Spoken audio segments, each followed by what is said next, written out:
E aí, galerinha? Hoje nós vamos falar sobre as propriedades coligativas. Nós vamos entender o que acontece quando a água salgada ela não congela a 0 grau. E além do mais, porque essa mesma água salgada ela não ferve a 100.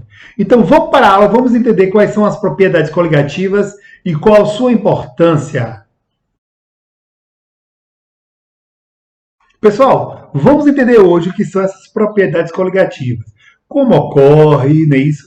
De que forma a gente pode reconhecer o tipo de efeito que acontece. Primeiro, vamos identificar o que é esse efeito coligativo ou essa propriedade coligativa. O efeito coligativo é uma modificação em certa propriedade do solvente quando nele adicionamos um soluto não volátil, a qual só depende do número de partículas, moléculas ou íon dissolvido e não de sua natureza. Então nós temos que se esse soluto é não volátil, ele vai ter o ponto de ebulição ou temperatura de ebulição maior do que o ponto de ebulição do solvente. Uma coisa interessante, que a água pura, a pressão de 1 atm, ela possui ponto de fusão 0, ponto de ebulição 100 graus Celsius. Galera, isso que eu dizer para vocês, que a água ela congela a 0 grau e a água ela ferve a 100 graus Celsius. No entanto, quando adicionamos um soluto não volátil na água, o soluto modifica essa propriedade física da água. Agora, a água vai congelar abaixo de 0 e vai ferver acima de 100. A essas alterações das propriedades físicas da água, devido à adição de um soluto, são denominadas de efeitos coligativos. Os efeitos coligativos ele dependem unicamente do número de partículas do soluto dissolvido. Não depende da sua natureza. Por exemplo, se eu coloco um soluto que ele é molecular, tipo sacarose, o açúcar comum, quando você adiciona ele na água, ele vai ser dissolvido, ele vai produzir apenas 1 mol de partícula.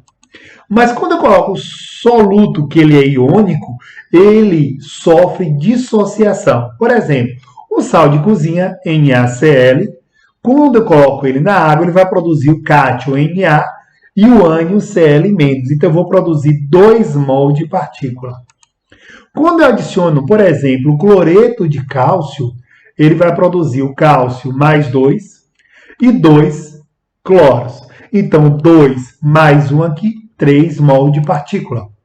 Quando você adiciona na água o cloreto de ferro 3, nesse caso, ele vai produzir o íon de ferro mais 3 e 3 cloreto. Então, nós vamos produzir 4 mol de partículas. Se eu coloco cloreto de estânio na água, ele vai produzir o estânio mais 4 ânions cloreto, não é isso? Então, 4 mais 1, 5 mol de partícula. O curioso é quanto maior for o número de partículas do soluto dissolvido, maiores serão, então, os efeitos coligativos.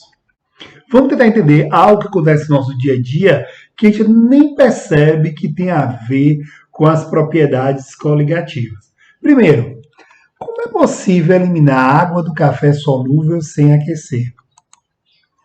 Por que se utiliza a panela de pressão para cozinhar os alimentos? Como é possível impedir que a água não congele nos radiadores dos automóveis em países frios?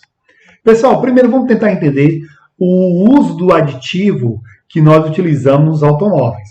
O uso desses aditivos como etileno glicol, a água do radiador do carro, evita com que ela entre em ebulição no caso de um superaquecimento do motor.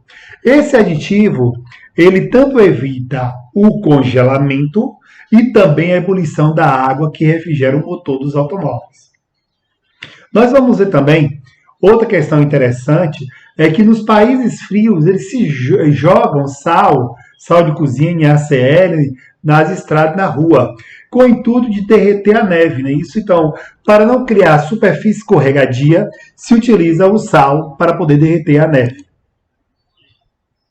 Nós vamos ver também outra questão interessante, que uma toalha úmida com água do mar, ela demora muito mais para secar do que com a água da torneira, pois a água do mar ela tem muito mais sal dissolvido. O caldo de uma sopa, ela ferve a uma temperatura superior da água da torneira, devido ao sal. Adicionando-se açúcar, salada de fruta, aumenta-se o volume do caldo. Isso é devido à questão da osmose. Outra questão interessante, em verduras cruas com sal, as células perdem água mais rapidamente, murchando em pouco tempo. Isso devido à questão da osmose, né? Isso porque nós temos uma célula que ela tem uma parede semipermeável, e aí, devido à quantidade de sal ser maior do lado de fora, ela vai perder toda a água. Vamos falar sobre a questão interessante, que é a questão de pressão máxima de vapor. Preste bem atenção para a gente poder entender o que é essa pressão máxima de vapor. Nós temos aqui 3 líquidos, a acetona, a água e o óleo. Se deixar o recipiente aberto em um determinado tempo, você vai observar que a acetona ela é muito mais volátil do que a água, do que o óleo. Com o passar do tempo, a gente percebe o seguinte, se eu deixo o mesmo recipiente, vou deixá-lo fechado. Aí você vai observar que a acetona vai ter muito mais moléculas suspensas no estado gasoso do que a água, do que o óleo. Então, devido a essas moléculas que estão no ar em suspensão, ela vai criar o que nós chamamos da pressão máxima de vapor. Para a gente poder entender isso aqui, é muito fácil, galera. Se eu tenho um aumento do ponto de ebulição, ele vai diminuir a volatilidade, por isso que diminui a pressão de vapor. Nesse caso, a volatilidade vai ser bem menor. Então, quanto maior o ponto de ebulição, menor a pressão de vapor, menor a volatilidade. Ao nível do mar, nós temos que a pressão atmosférica está em torno de 760 milímetros de mercúrio, ou seja, 1 atm. A essa pressão, a água ela ferve a temperatura de 100 graus Celsius. Onde a pressão for menor, a temperatura de ebulição também será menor. Na Bolívia, em La Paz, que está a cerca de 4.000 metros de altitude acima do nível do mar, a água ela ferve a 90 graus Celsius aproximadamente. Onde a pressão for maior que 1 atm, a temperatura de ebulição será maior. Por isso que numa panela de pressão, nós vamos ver que o alimento ele cozinha muito mais rápido, porque a temperatura é maior. Se você vai cozinhar um alimento em uma panela normal, a temperatura que ela chega no máximo é de 100 graus Celsius. Mas numa panela de pressão, devido ao aumento da temperatura, esse alimento ele vai cozinhar muito mais rápido. A pressão de vapor e o ponto de ebulição. Preste bem atenção que um líquido ele só entra em ebulição quando a pressão de vapor se iguala à pressão atmosférica, ou seja, a pressão externa. Então, nesse caso, a gente olha aqui no gráfico e a gente vai perceber o Monte Everest, como está mais de 8.000 metros acima do nível do mar, a água ela ferve uma temperatura de 71 graus Celsius. Já em Bolívia, 3.600 metros, vai ferver em 87. São Paulo, 800 metros acima do nível do mar. Aí ela vai ferver 98. Já na praia, no litoral, ela ferve a 100. Quanto maior a altitude, menor a pressão, menor a temperatura de ebulição do mesmo líquido. Galera, vamos ver aqui a pressão de vapor e o ponto de ebulição para a água. A água, você observa muito bem que quando você aumenta a pressão de vapor, aumenta-se também a temperatura de ebulição da água.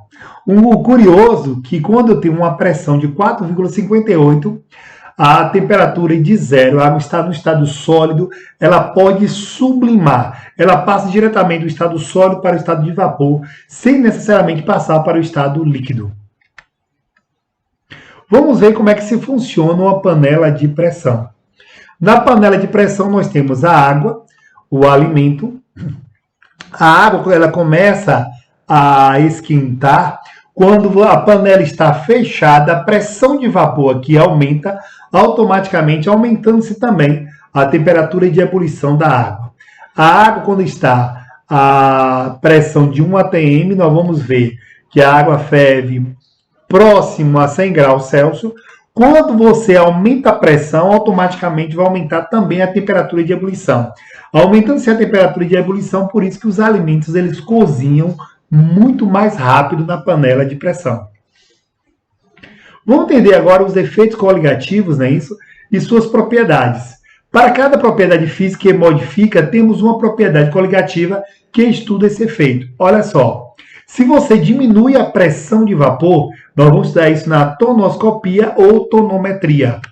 Se você aumenta a temperatura de ebulição, nós vamos estudar na ebulioscopia ou ebuliometria. Se você diminui o ponto de fusão, nós vamos estudar na crioscopia ou criometria. E se você aumenta a pressão osmótica, nós vamos estudar na osmoscopia ou osmometria. Os efeitos coligativos dependem somente do número de partículas do soluto dissolvido. Quanto maior for o número de partículas do soluto dissolvido, maiores serão os efeitos coligativos que nós temos. A tonoscopia estuda a diminuição da pressão de vapor de um líquido provocado pela dissolução de um soluto não volátil.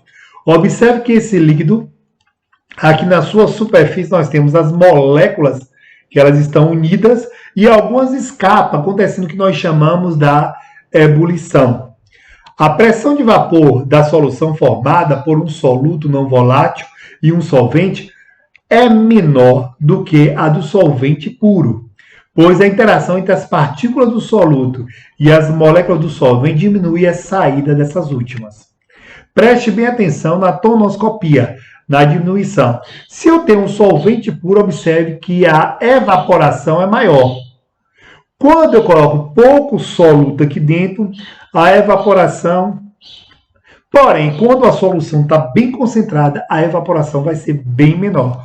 Portanto, quanto maior o número de partículas do soluto em uma solução, maior é o abaixamento da pressão de vapor e menor a pressão de vapor do solvente.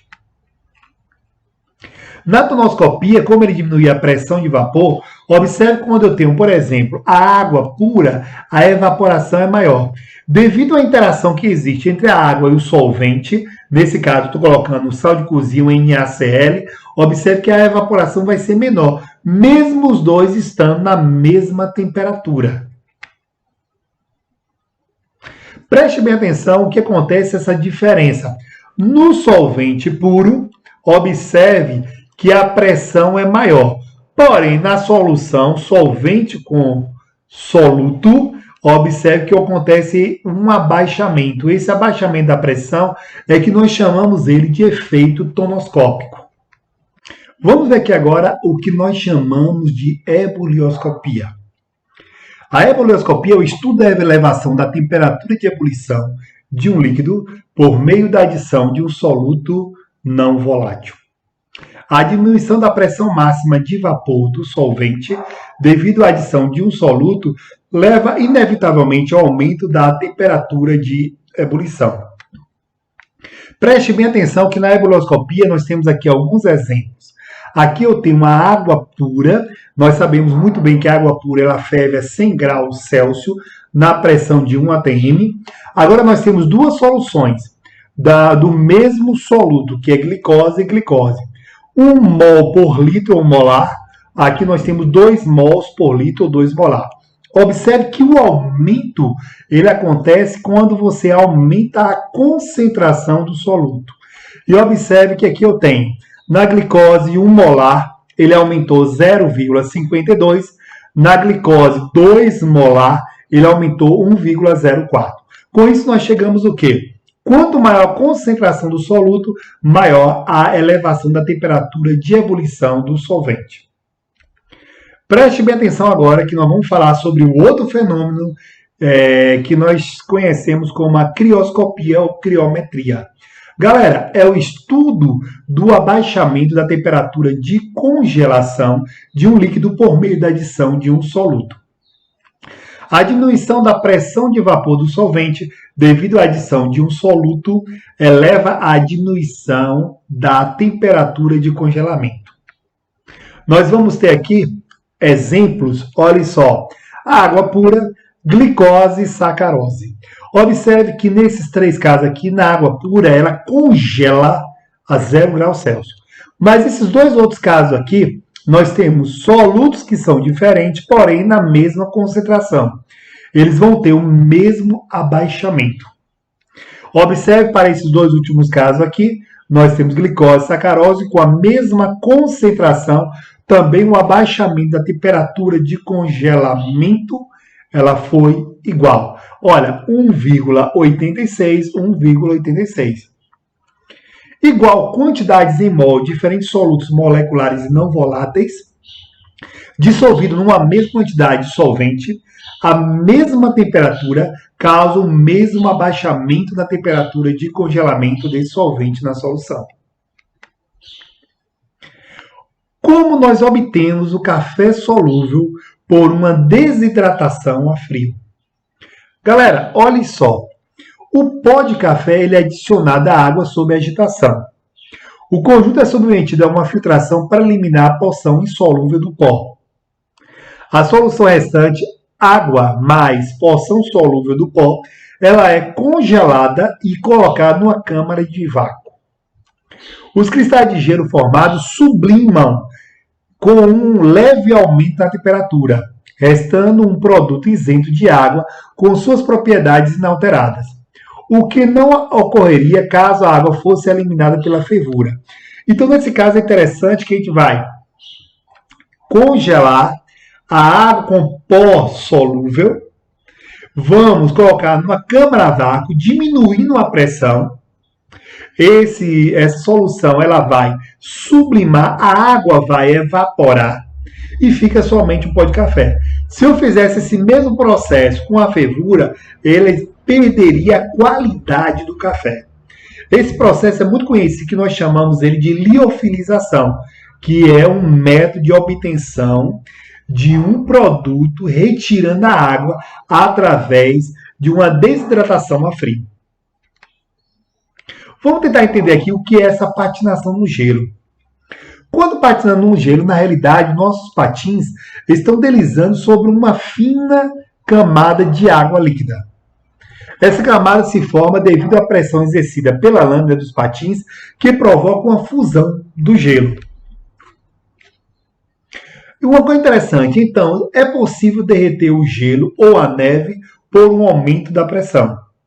No gelo seco é impossível a patinação, pois o aumento de pressão exercida pela lâmina do patim faria com que seu ponto de fusão aumentasse em vez de diminuir.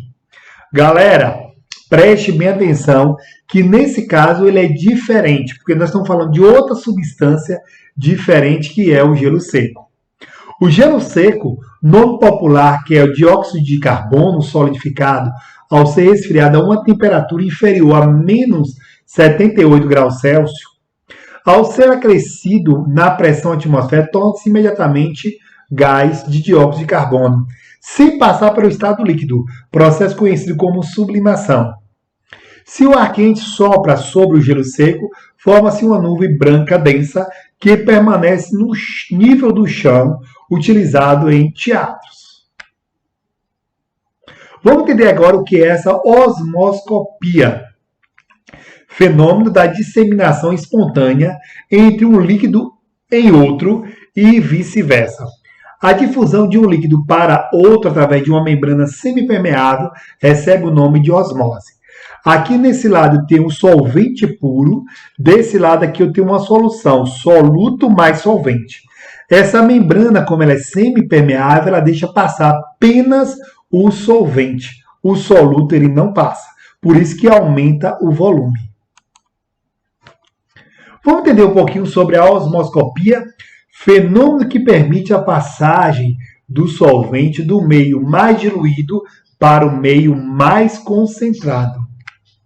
Nesse caso aqui, nós vamos entender o que acontece dentro de uma célula se você coloca em determinado tipo de solução. Galera, a célula, toda e qualquer célula, ela tem uma membrana que ela é semipermeável. Se eu coloco no meio que é isotônico, obviamente, ele não vai aumentar o volume nem vai diminuir o seu volume. Mas se eu coloco essa célula no meio que é hipotônico, de baixa concentração, essa célula vai absorver a água através da osmose.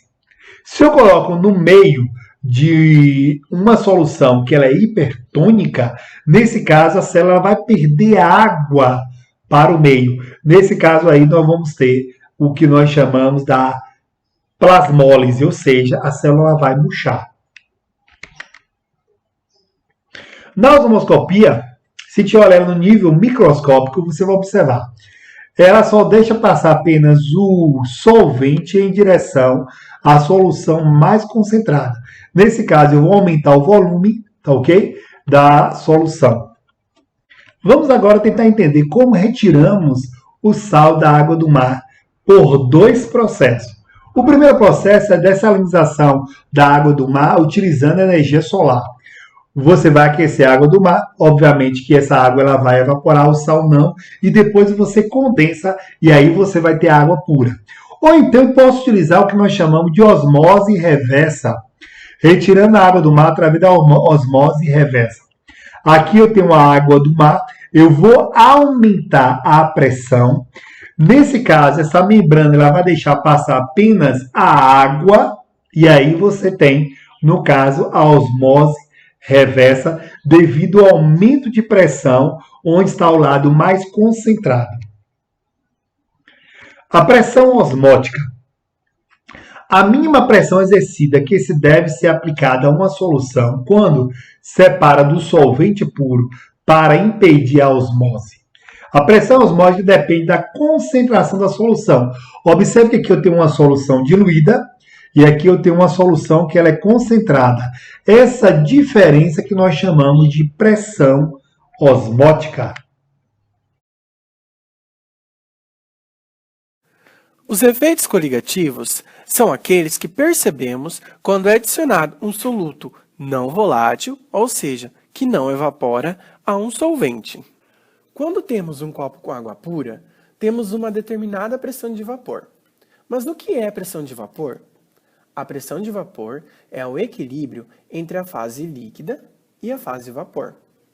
Quando adicionamos um soluto não volátil, seja ele açúcar ou sal, a pressão de vapor do solvente irá diminuir.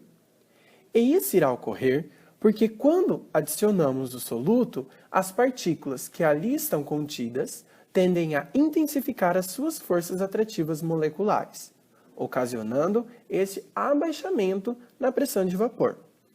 Então, este fenômeno irá receber o nome de tonoscopia, que nada mais é que o abaixamento da pressão de vapor do solvente. Imaginemos duas panelas cheias de água, uma contendo água e sal e na outra apenas água. Ao levá-las ao fogo, iremos notar que a panela tendo apenas água irá ferver mais rápido, pois, como já sabemos, o ponto de ebulição dela ao nível do mar é de 100 graus Celsius. Já na segunda panela, poderemos notar que a sua ebulição será um pouco mais demorada. Isso ocorre porque nela contém um soluto não volátil, responsável por aumentar a temperatura de ebulição. E a isso damos o nome de ebulioscopia, que é o aumento da temperatura de ebulição do solvente. Agora, teremos dois copos, um contendo água e outro água e sal. Quando colocados no congelador, poderemos observar que o copo com água irá congelar primeiro. Isso porque, ao nível do mar, ela terá como ponto de solidificação 0 graus Celsius, ou seja, ela estará congelada. Já tá pronto o sorvetinho. Já o segundo copo terá um processo mais lento de solidificação. A few moments later. Isso porque nele contém um soluto não volátil, responsável pela diminuição da temperatura do líquido. A esta observação damos o nome de crioscopia, que é o abaixamento da temperatura de congelamento do solvente. Se colocarmos ameixas secas em água, com o tempo notaremos que as ameixas incharão. Isso ocorre porque a pele da ameixa seca funciona como uma membrana semipermeável e o solvente, água, passa por ela e vai para o interior da ameixa. A isso damos o nome de pressão osmótica, que é a passagem do solvente de um ambiente menos concentrado para um mais concentrado, separados por uma membrana semipermeável.